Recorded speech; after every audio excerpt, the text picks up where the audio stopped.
My wife said, I told my lawyer to take everything. You don't deserve a single thing. I said, okay. Then my lawyer showed her lawyer the prenup, and the hidden accounts, and the secret credit cards. She got everything she deserved, nothing. All right, Reddit, buckle up because this story is about the most satisfying day of my entire life. My ex-wife thought she was about to ruin me in divorce court. Turns out she had no idea who she was dealing with. Let me take you back to where it all started. I'm Kevin, 34, and I work in logistics coordination for a regional shipping company in Pennsylvania. Not the most exciting job, but it pays well, and I'm good at it. Been there since I was 26. Worked my way up from warehouse supervisor to regional coordinator. The job basically involves making sure thousands of packages get from point A to point B without anyone screwing it up, which requires being detail-oriented and about 3 steps ahead of everyone else at all times. I own a small 2-bedroom house that I bought at 28 when the housing market was still recovering. Nothing fancy, but it's mine. Paid for with my own money, and I've fixed it up pretty nice over the years. Got a decent workshop in the garage where I restore vintage electronics as a hobby. Old radios, record players, that kind of thing. Find them at estate sales and thrift stores. Fix them up. Sell them for decent profit. It's therapeutic and it pays for my actual hobbies. I met Heather when I was 29 at a friend's wedding. She was a bridesmaid, I was a groomsman, and we got paired up for the wedding party entrances. Classic setup, but whatever, it worked. She was funny, attractive, had this energy that made boring situations entertaining. Worked as an administrative assistant at a dental office, which she constantly complained about but never actually tried to leave. Looking back, I should have noticed the red flags during our dating phase. She had this habit of talking about how her friends' boyfriends were always buying them expensive stuff. Designer bags, jewelry, weekend trips. Never directly asking me to do the same, but dropping hints constantly like some kind of passive-aggressive treasure map. Oh wow, Brittany's boyfriend just surprised her with a trip to Miami for her birthday. That's so romantic. Did you see the necklace Josh got Amanda? Must be nice to be appreciated like that. I'd take her to nice dinners, plan thoughtful dates, get her gifts for birthdays and holidays. But it was never quite enough. There was always this underlying vibe that I should be doing more, spending more, proving myself more. We dated for about a year and a half before she started dropping marriage hints. And by hints, I mean she literally started sending me screenshots of engagement rings she liked. Subtle as a freight train. Here's where I made my first smart move that would pay off years later. Before I proposed, I talked to my dad about it. My old man's been divorced twice, so he knows the drill. He sat me down in his kitchen and gave me the best advice I ever got. Son, if you're gonna marry this girl, you protect yourself first. Get a prenup. I know it's not romantic, and she's gonna pitch a fit about it, but trust me on this one. If things go south, you'll thank me. I didn't want to believe it at the time. Thought my relationship was different, that Heather and I were solid. But my dad's track record of being right about stuff was pretty much perfect. So I listened. When I proposed, I did the whole romantic thing. Took her to this overlook outside the city where you can see the whole valley at sunset. Got down on one knee. The works. She said yes immediately. Started crying. Called her mom before we even got back to the car. She was genuinely happy, and I thought I was making the right choice. The prenup conversation happened about 2 months into wedding planning. We were sitting in my living room going over budget stuff when I brought it up. Hey, so I want to talk about something before we get too far into this. What's up? I think we should do a prenup, just to keep things clean and simple in case anything ever happens. The room temperature dropped about 40 degrees. Her smile vanished like I'd just told her I was dying. A prenup? Are you serious right now? Yeah, I think it makes sense. It protects both of us. Protects both of us? Kevin, it protects you. It's basically you saying you don't trust me, and you're already planning for our marriage to fail. That's not what it means. It's just smart financial planning. No, smart financial planning is trusting your future wife and not treating her like she's trying to rob you. This argument went on for about 3 weeks. She cried, got her friends involved, had her mom call me to say how hurt Heather was. The whole emotional manipulation playbook came out. But here's the thing about me. When I make a decision based on logic and sound advice, I don't fold just because someone's feelings get hurt. I stayed calm, repeated my position, and made it clear the prenup was non-negotiable. Either we signed it or we didn't get married. She eventually agreed, but not without making it clear how betrayed she felt. We went to a lawyer, got a straightforward prenup drawn up that basically said what was mine before the marriage stayed mine, and what was hers stayed hers. Any assets acquired during the marriage would be split fairly if we divorced. Pretty standard stuff. The wedding happened 6 months later. Small ceremony, mostly family and close friends. Her parents paid for most of it, which became a point of contention later. Everything seemed fine on the surface. We moved into my house together, combined finances partly, started the whole married life routine. Her moving in was an adjustment. Suddenly, my organized garage workshop had her storage boxes taking up space. My systematic approach to household management clashed with her habit of leaving dishes in the sink and clothes on the floor. I'd come home to find my tools moved from where I'd left them, mail scattered across the kitchen counter, and the thermostat set to whatever random temperature she'd last touched it. But I figured that's marriage. Compromise and adjustment. So I created designated spaces for her stuff, implemented a basic chore rotation, set up automatic bill payments so nothing would slip through the cracks, tried to make it work without being controlling about it. First year of marriage was actually pretty good. We fell into a comfortable pattern. I'd go to work, she'd go to work. We'd make dinner together a few nights a week, watch shows, do normal couple stuff. I was content with it. We'd have these weekend routines where I'd work on electronics in the garage while she did whatever she wanted. Sometimes she'd paint or read or just scroll through her phone. Occasionally, we'd drive out to estate sales together, me looking for old equipment and her looking for whatever caught her eye. It was peaceful in that mundane married way. Her birthday that first year, I planned a whole surprise thing, reserved a private dining room at her favorite restaurant, invited her close friends, got her this nice jewelry she'd mentioned wanting. Nothing crazy expensive, but thoughtful. She seemed happy about it, posted a bunch of pictures on social media with captions about how lucky she was. But even then, there were these little comments. Her friend Kelly had gotten a Louis Vuitton bag for her birthday. Another friend got taken to New York for the weekend. There was always this underlying comparison game that I didn't realize I was supposed to be playing. I got her thoughtful gifts based on things she actually said she wanted. But apparently I was supposed to be buying expensive stuff she didn't ask for to prove something. The game had rules nobody told me about. But Heather wasn't actually content. Looking back, I can pinpoint exactly when things started shifting. About 18 months into the marriage, she started talking about unfulfilled potential and not feeling challenged by her administrative job. Started following all these lifestyle influencers on social media, women who posted about luxury travel and designer clothes and living these supposedly perfect lives. Her spending habits changed. Suddenly, she needed better clothes for work, needed better makeup because professional appearance matters, needed a gym membership at the expensive place downtown instead of the perfectly fine YMCA 5 minutes away, needed expensive face creams because skincare is an investment. Every month, the credit card bills got a little higher. Every month, there was a new thing she absolutely had to have. I tried talking to her about budgeting, suggested we sit down and actually plan out our finances together. That went about as well as the prenup conversation. Why are you always so worried about money? We both work. We're fine. We're fine because I plan ahead and don't spend everything we make. No, we're fine because I'm not boring and miserable like you. Maybe if you loosened up a little and actually lived instead of hoarding money like some kind of dragon, we'd be happier. That's when I started keeping separate finances. Not in an obvious way. I didn't tell her I was protecting myself. I just quietly started diverting portions of my paycheck into accounts she didn't know about. Set up a separate checking account at a different bank. Started using a different credit card for my personal expenses that didn't show up on our shared statements. My dad taught me something important early on. Always have exit money. Always have resources that belong only to you that nobody else can touch. Doesn't matter if you're married, dating, whatever. You need the ability to walk away if things go bad. So that's what I did. Every month, a chunk of my paycheck went into my private accounts. Bonuses from work went there too. Tax returns. Any side money from selling restored electronics. None of it touched our joint accounts. Heather never noticed because she was too busy spending what was in the joint account to wonder where the rest of my income was going. She figured I made what I made, and that was it. Never occurred to her to actually check or ask questions.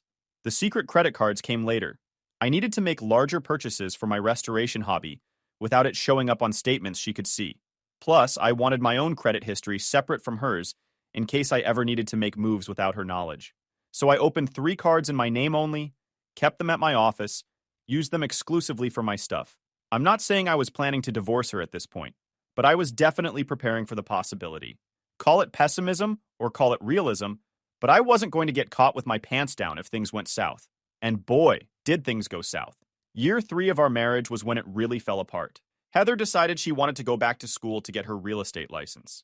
Not because she was interested in real estate, but because she'd convinced herself she could make a ton of money selling luxury homes. Think about it, Kevin. I could make 6 figures easy if I get in with the right firm. We'd be set. You realize you'd have to actually sell houses to make money, right? It's not guaranteed income. God, why do you always have to be so negative? Can't you just support my dreams for once? I'm being realistic. Real estate is competitive, and you've never done sales before. Because you never believe in me. You want me to stay stuck in that miserable admin job forever, so I'm not a threat to your ego. That argument was basically the template for every fight we had for the next year. She wanted to take classes. I asked how we'd pay for it. She wanted to quit her job to focus on studying. I said that was financially insane. She accused me of sabotaging her future. I pointed out that I was the only one actually thinking about our future. She eventually enrolled in the classes anyway, using our joint credit card. $2,000 for a course that would let her take the licensing exam. I found out when I checked the statement. When I confronted her about it, she didn't even pretend to feel bad. It's an investment in our future.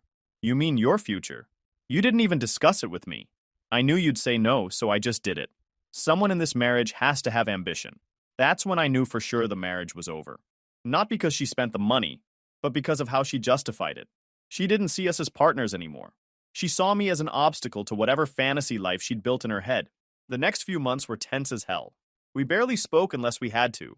She'd stay out late studying with her course group, which I'm pretty sure was just going out with her friends.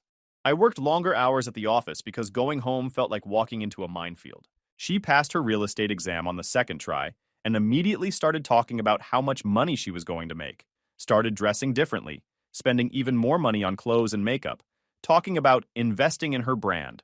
The first 3 months of her real estate career, she made exactly $0. No sales, no commissions, nothing. She blamed it on the market, blamed it on her broker not giving her good leads, blamed everyone except herself for not actually putting in the work. Meanwhile, I'm still paying all the actual bills, mortgage, utilities, car payments, everything. She contributed nothing because real estate takes time to build up, and she needed to focus on networking. By month 4, she'd racked up about $8,000 in charges on our joint credit card. Hair appointments, nail appointments, new professional wardrobe, lunches with potential clients, marketing materials. The works. When I tried to talk to her about it, she absolutely lost it. You're just jealous that I'm building something for myself while you're stuck in your dead-end warehouse job. I'm a regional logistics coordinator, not a warehouse worker.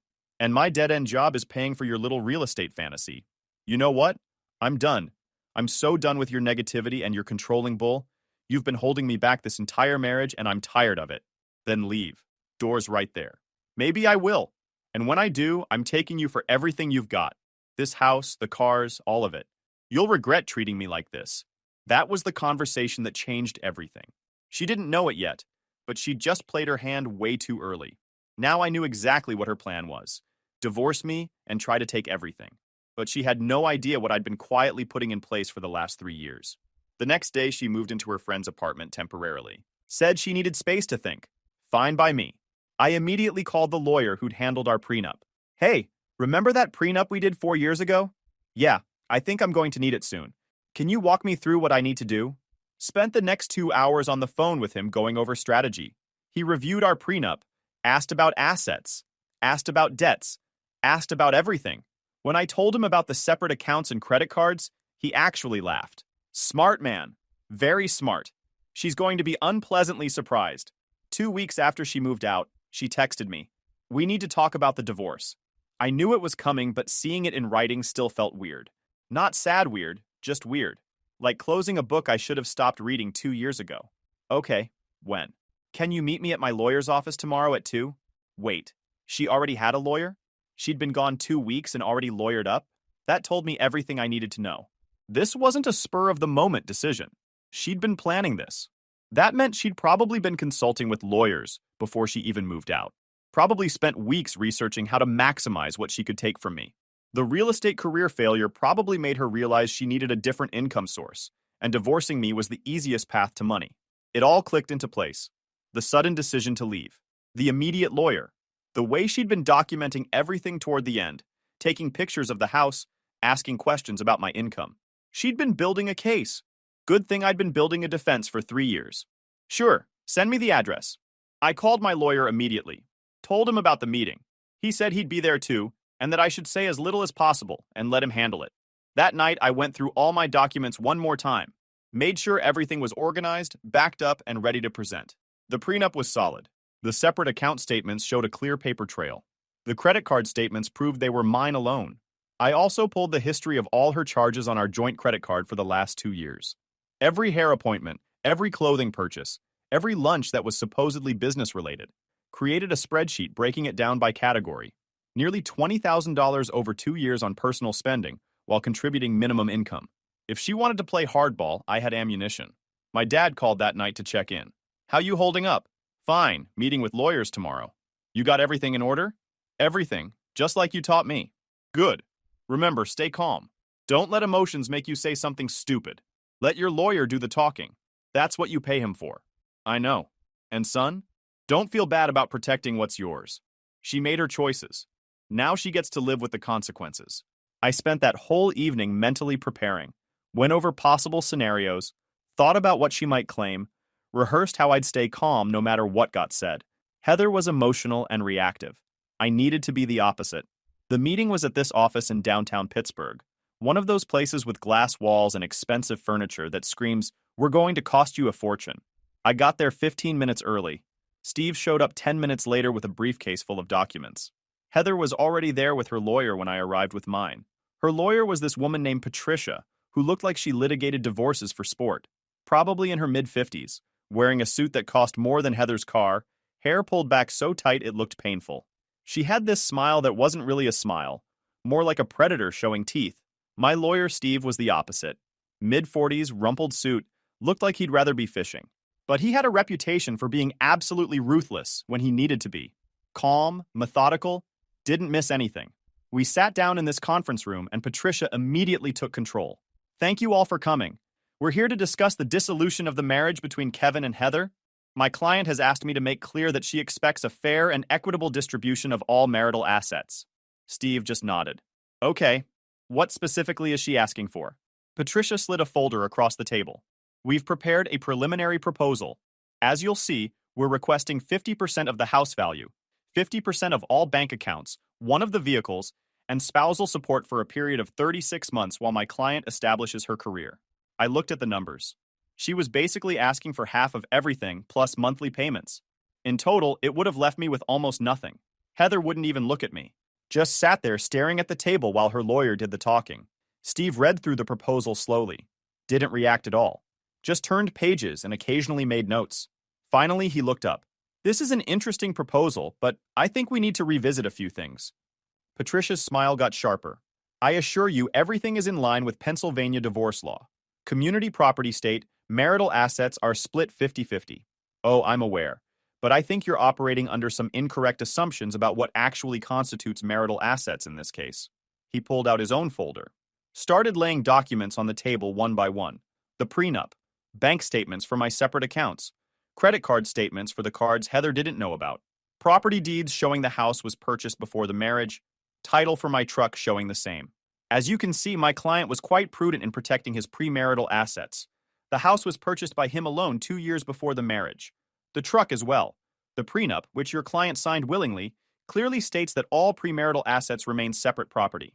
Patricia's smile faded a bit. Heather looked up for the first time, eyes going wide as she saw all the documents. Steve wasn't done. He pulled out more papers. Furthermore, these are statements for 3 accounts and 2 credit cards that your client was unaware of. All opened in my client's name only, funded with his income, used exclusively for his personal expenses. Since your client had no knowledge of or access to these accounts, they cannot be considered marital property. Heather's face went from pale to red. What the hell is this, Kevin? You've been hiding money from me? I just shrugged. Protecting myself, like I tried to protect us with the prenup you fought me on. Patricia held up her hand. Let's stay professional here. Steve, even with the prenup, there are still marital assets that must be divided. The joint bank account, any equity built during the marriage, vehicles purchased during the marriage. The joint account currently has a balance of about $1,200, Steve interrupted.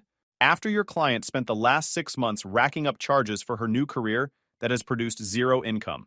My client has statements showing $8,000 in charges over 4 months, all made by your client, none of which he authorized.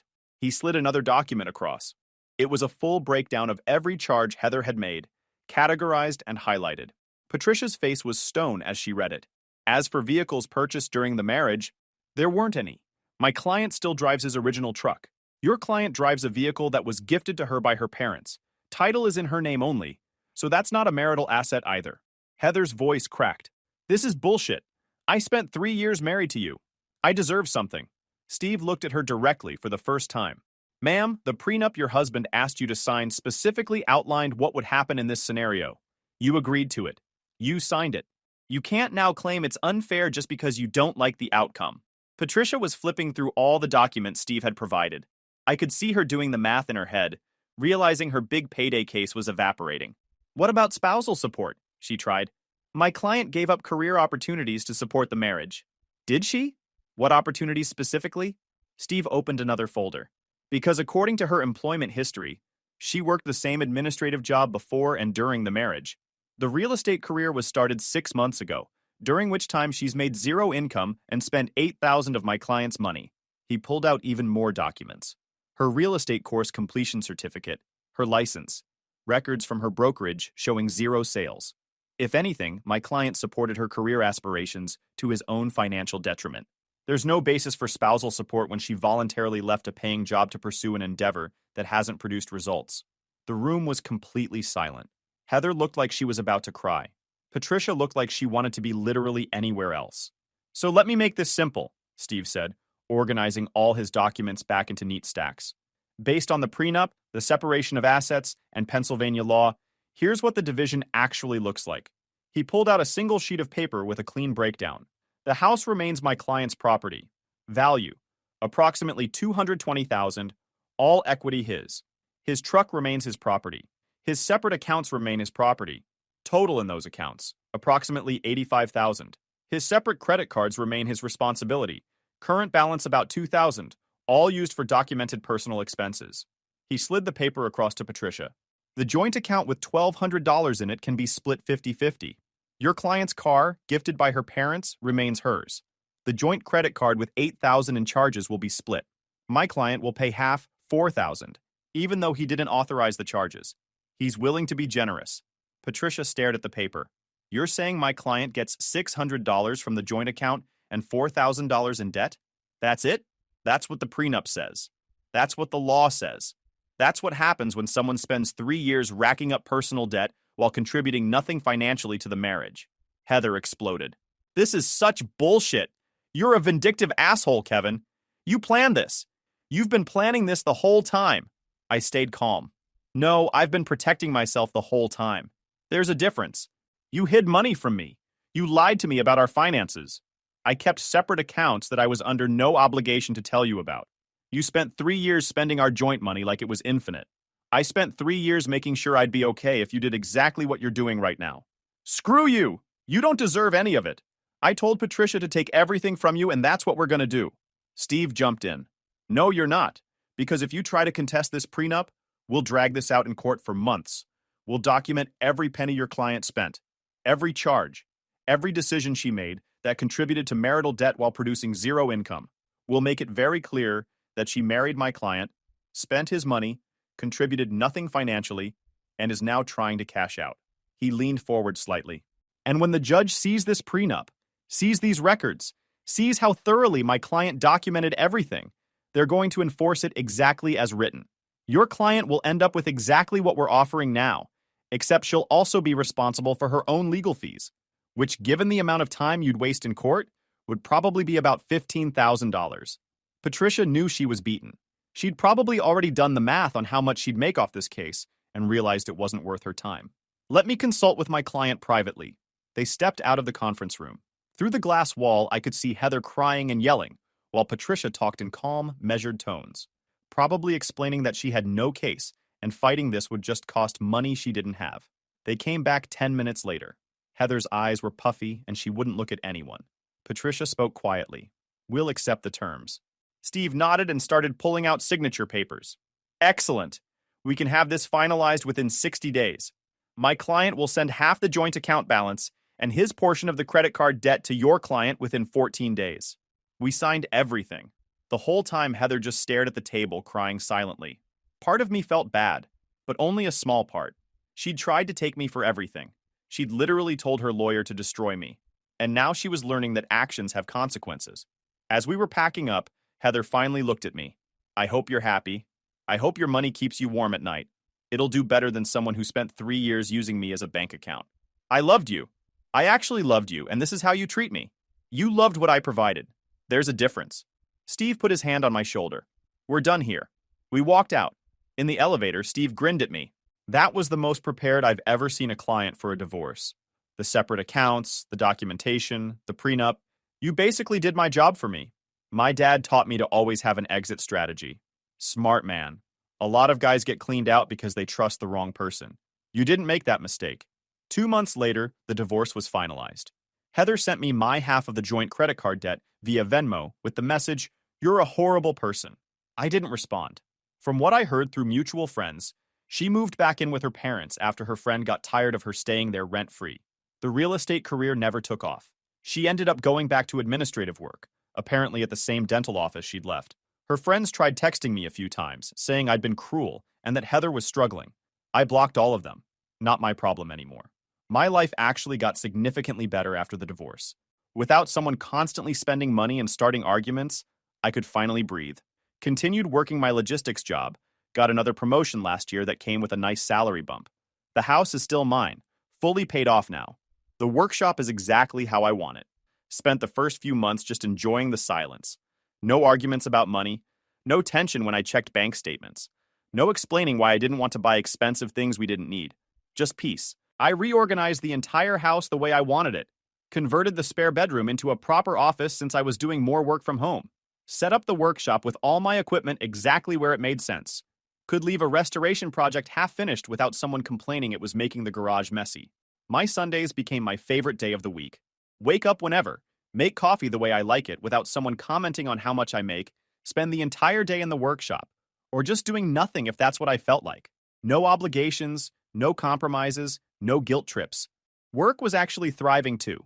That promotion I mentioned came because I'd been consistently exceeding targets and handling increasingly complex logistics coordination.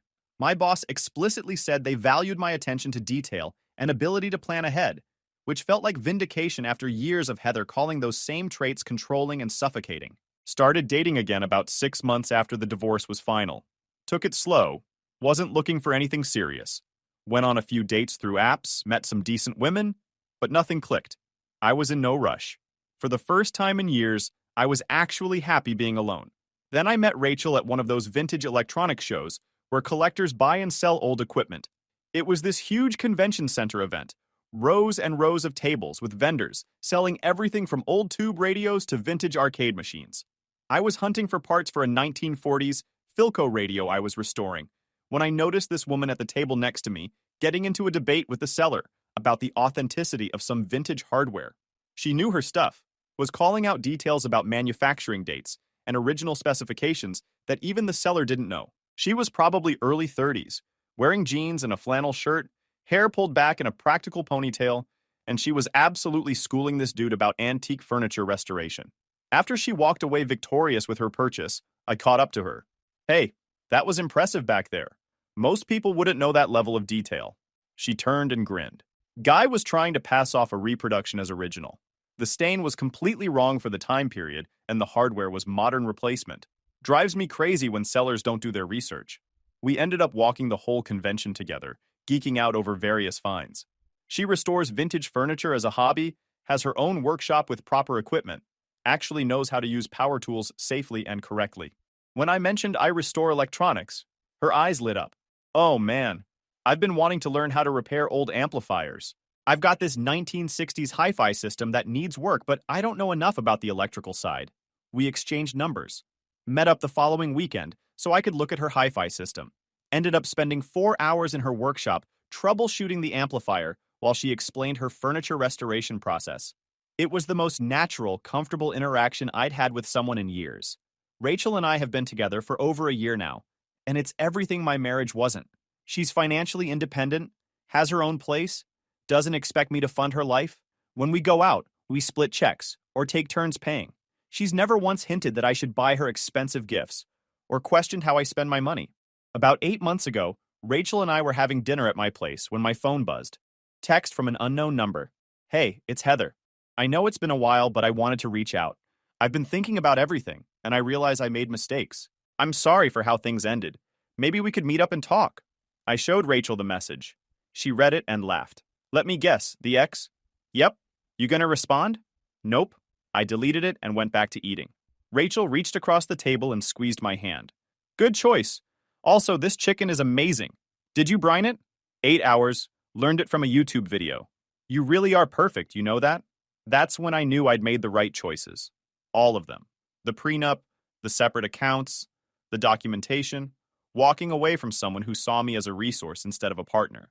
All of it led to sitting in my own house with someone who actually appreciated me for who I was, not what I could provide.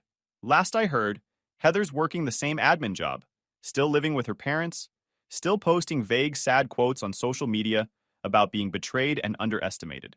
Her friends occasionally leave comments like, "You deserve better, queen," and his loss. Oh, whatever helps them sleep at night. Me? I sleep just fine in my house that's actually mine, with money and accounts nobody can touch, knowing I dodged the biggest financial bullet of my life. My dad called me a few months after the divorce was finalized. So I heard through the grapevine it all worked out the way I told you it would. Yeah, Pops, you were right. Prenup saved me. Damn right it did. You know how many guys I've seen get absolutely destroyed because they thought love meant giving someone power over their whole life? Too many. You were smart, you protected yourself, and now you're free. That's how it's supposed to work. She tried to take everything, though. Told her lawyer to clean me out. He laughed. Of course she did. They always do when they realize the gravy train's stopping. But you were prepared. That's the difference between being smart and being stupid. Stupid guys trust and hope for the best. Smart guys protect themselves and hope they never need it. I should have listened to you earlier. Should have seen the red flags during dating. We all ignore red flags when we're in it. That's part of being human. But you did the important stuff. You got the prenup even when she fought you on it. You kept your finances separate even when it felt paranoid. You documented everything even when it seemed excessive. That's the discipline that matters. Think I'll get married again? Maybe, maybe not. But if you do, you'll do it smarter. You'll know what to look for. You'll know what to protect. And you'll know that anyone who really loves you won't have a problem with you protecting yourself. He was right about that too. Rachel and I have been together for over a year now, and we've talked about finances openly. She has her own savings, her own accounts, her own credit. When I mentioned potentially getting a prenup if we ever got serious enough to marry, she didn't even blink. Obviously, I'd want one too. Why would anyone go into a marriage without protecting themselves? That's how I knew she was different. She understood that protecting yourself doesn't mean you don't trust someone. It means you're smart enough to plan for all possibilities. Sometimes I wonder what would have happened if I hadn't gotten that prenup.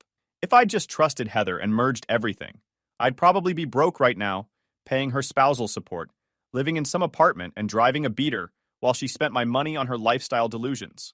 Instead, I'm sitting in my fully paid off house with healthy bank accounts, a girlfriend who has her own life and doesn't need me to fund hers, and actual peace of mind.